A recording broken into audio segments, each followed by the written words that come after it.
You really think she's happy, don't you?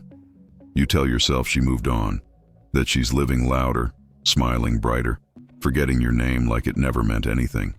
And that thought poisons your peace, because every photo feels like proof that you lost, and she won. But here's what changes everything. What you're seeing isn't happiness, it's presentation. It's a curated version of her life. Polished, filtered, strategically timed, made to land in the one place she knows you still live: your attention. If she truly felt nothing, she wouldn't need a stage. If you meant nothing, she wouldn't need an audience. Before we go further, I want you to do one thing. Comment below with a moment you regret chasing. Just one memory, one lesson, or type, "I'm the man," not as bravado, as a decision. Because the moment you stop being controlled by appearances is the moment your power comes back online. And if you're here because you're tired of spiraling, tired of checking, tired of letting her posts set the temperature of your day, subscribe to Stoic Legacy right now. Not for her, for you. For the man you're rebuilding when no one is clapping, when the room is quiet, when the ego is begging for just one more look. Because this is the trap. The more you react, the more you confirm she still has access. Every view is a vote. Every stalk is a confession. Every "why is she doing that?" is you handing her the steering wheel. Stoicism isn't about becoming cold. It's about becoming unmovable. The strongest man isn't the one who wins her back. It's the one who refuses to be pulled around by her performance. So ask yourself, are you ready to stop letting her existence dictate your emotions? Are you ready to step out of the illusion and back into control? 1. The truth behind her. Happiness. You see the pictures, the laughter, the best life captions, the perfectly timed glow that seems designed to say, "Look what you lost." And if you're honest, you've been reading those posts like scripture, treating a highlight reel as if it's the full documentary. But human psychology doesn't work like that. Real joy doesn't beg to be witnessed. Peace doesn't need applause. The loudest "I'm fine" usually belongs to someone trying to convince themselves first.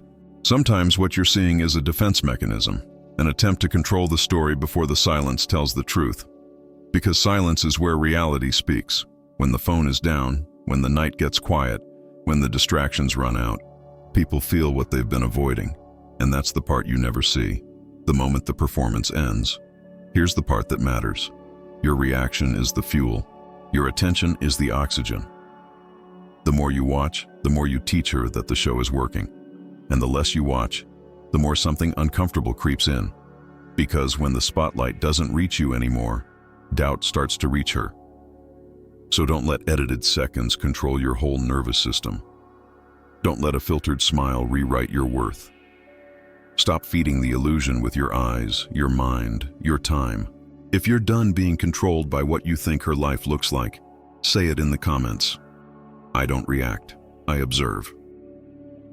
2. Emotional control is your sharpest weapon.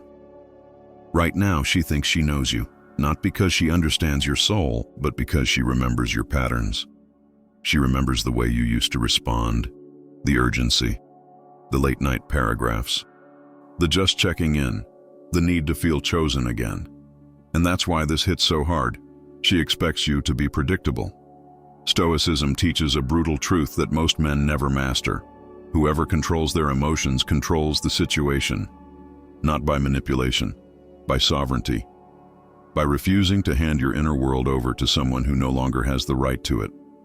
What happens when you don't react? When you don't check the story? When you don't investigate the new guy like you're collecting evidence for a trial that won't change the verdict? The power shifts. Because the human mind craves confirmation. It craves the feeling of influence. Did I still matter? Do I still have access? Can I still pull a reaction? When you become still, when you become quiet, when your life stops orbiting her, something inside her loses its grip. A man who is emotionally undisciplined can be led by a single image. A man who is emotionally trained can watch the same image and feel nothing but clarity. That's the difference between being controlled and being free. And freedom looks like this. You don't need to prove you're okay. You become okay. You don't announce your healing. You live it. If you're ready to stop being readable, stop being reactive, stop being easy to pull, comment this: I master myself. She may test you, not always directly. Sometimes it's subtle, an old song posted, a familiar place, a caption that sounds like it was written for you. Sometimes it's louder, a new face, a new happy story, a new chapter presented like a trophy. But tests only work on men who still need a result. And the Stoic path is learning to live without begging life to explain itself. 3. The illusion of being replaced. You see her with someone new and your stomach drops. Your mind starts running comparisons like a machine. He's taller, he has more money, he's funnier, he gets the version of her I wanted. And just like that, you step into the deepest trap, the belief that you were disposable. Listen carefully. People rarely replace, they distract. When someone sprints into something new immediately, it's often not because they found something better. It's because they're trying to outrun something uncomfortable. They're trying to stay ahead of the quiet. They're trying to numb the part of them that would have to sit still and face what ended. That's why rebounds move fast. Speed feels like strength when you're afraid of emptiness. Noise feels like healing when you don't want to feel. And here's what your pride needs to accept. Whether that new situation is real or temporary doesn't change your mission. Your mission is to stop measuring your worth against whatever she's holding up as a display. A man who needs to win after a breakup is still playing the game she controls. You were never meant to compete for your own value. Let her do what she does. Let her post what she posts. Let her run if she wants to run. Because while she's busy trying to fill a gap with someone else's presence, you're learning something she can't counterfeit: peace. If you're done comparing, done watching, done competing for your own dignity, comment, I'm not replaceable. 4. The power of absence. Most men go silent like it's a trick. They disappear for a week, then panic. They break no contact because their emotions scream for relief. They send the message, they check in, they reopen the door just to confirm they're still wanted. And in that moment, they hand the power back.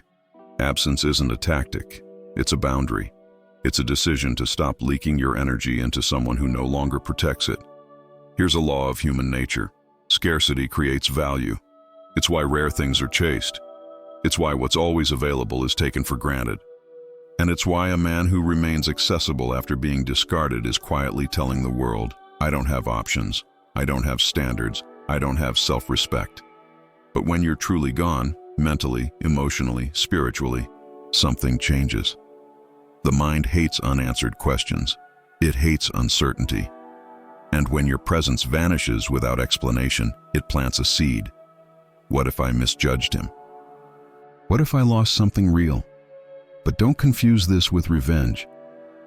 The goal isn't to make her miss you. The goal is to make you respect you again.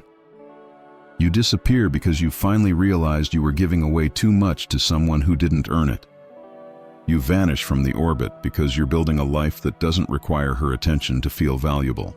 If you understand this, if you're ready to stop being available and start being valuable, comment, my absence is my strength.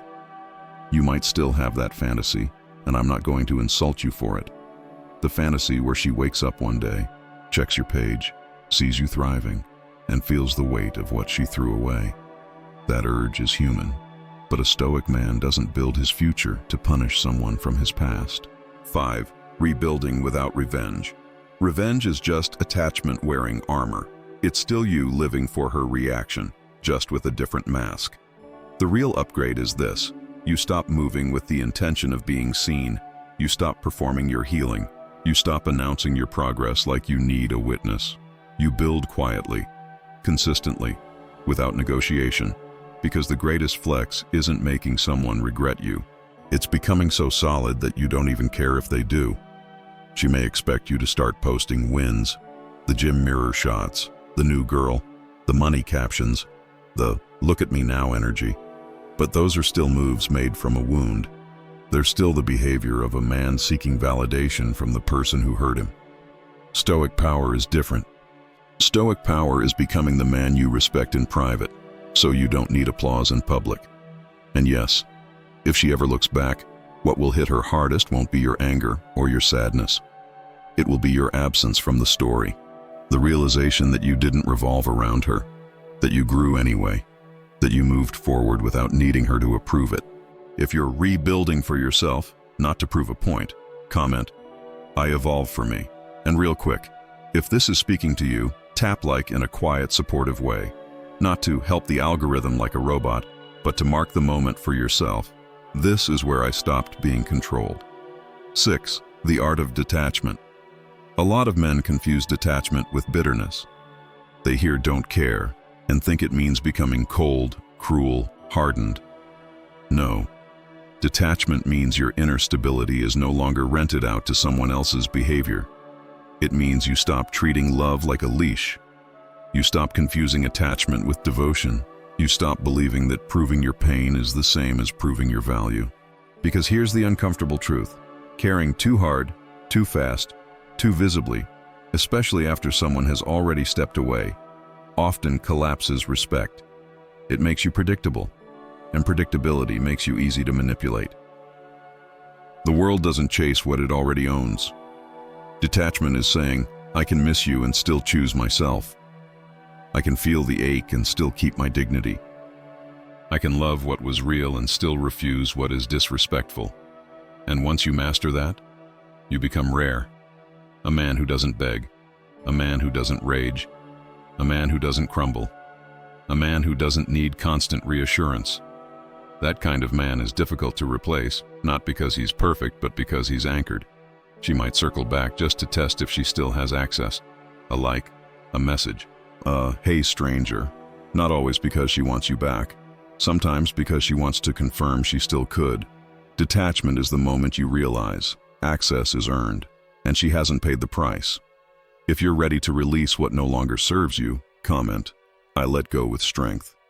Now we get to the part most men avoid. Not because it's complicated, but because it's honest. You're hurting. And you've been trying to outthink the hurt, trying to figure her out, trying to decode the posts, the timing, the meaning, the hidden messages. But pain isn't solved by detective work. Pain is transformed by discipline. 7. Turning pain into power. That heaviness in your chest, the nights where your mind replays everything, the moments you feel fine, then one image knocks you back. That isn't weakness. That is raw energy, untrained. Stoicism doesn't tell you to pretend you don't feel. It teaches you to stop running from what you feel and to stop letting it run you.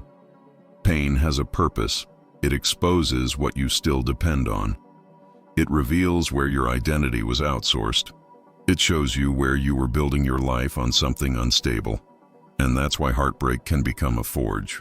You can let this pain turn you into a smaller man. Bitter, suspicious, reactive, addicted to control. Or you can let it refine you into something stronger, focused, calm, physically sharper, mentally clearer, spiritually grounded. Build your body, strengthen your mind, fix your routines, learn to be alone without collapsing. Create a life so structured that your emotions don't get to drive the car. One day, if you do this right, you won't look back and think, "She ruined me." You'll think, "That was the moment I woke up." If you refuse to waste your suffering, comment, "I turn pain into power." 8. She will feel your absence, but that's not your goal. At first, she may not feel the loss, not immediately. People often don't miss what they assume will always be available.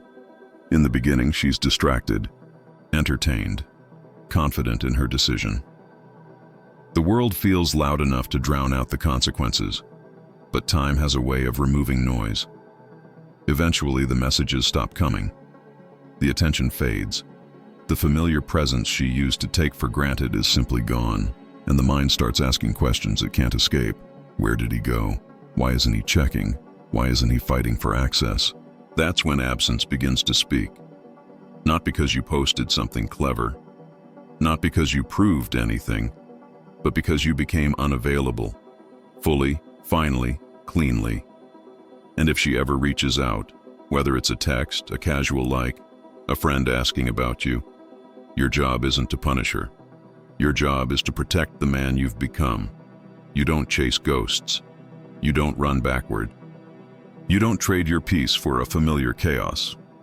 Because by the time she feels the loss, the version of you that begged for scraps should already be gone. If you're done being someone's backup plan, comment, "I am the priority." 9. The final lesson, becoming untouchable. This is the shift. You stop asking, "Does she miss me?" and you start realizing, it doesn't matter. Not because you hate her, not because you're numb, but because you've graduated from needing someone else's regret to validate your worth. Untouchable doesn't mean arrogant. It means free. Free from checking, free from waiting, free from hoping the past comes back with an apology in its hand, free from letting a person who walked away keep a key to your mood. A Stoic man doesn't need closure from someone who chose confusion. He creates closure through action, through standards, through the decision to move forward without begging life to rewrite the chapter. And this is how you win, quietly. Not by getting her back, but by becoming the kind of man who wouldn't trade his peace to relive what broke him. Outro. So here you are. You've seen what the illusion costs you. You've felt what happens when you stop reacting and start ruling yourself. This was never about her posts. It was never about her new life. It was about your nervous system being held hostage by appearances and your dignity being traded for access. Stoicism is the return to yourself. It's the art of being so grounded that no one can bait you into chaos again. If you're ready to live like that, subscribe to Stoic Legacy and make it a commitment, not a mood. And before you go, like the video to seal the decision you're making right now. No more reacting, no more begging, no more worshiping a highlight reel. Drop one final comment. "I see through the illusion." Or type, "I'm the man," and then go live it. Stay strong, stay steady, stay stoic.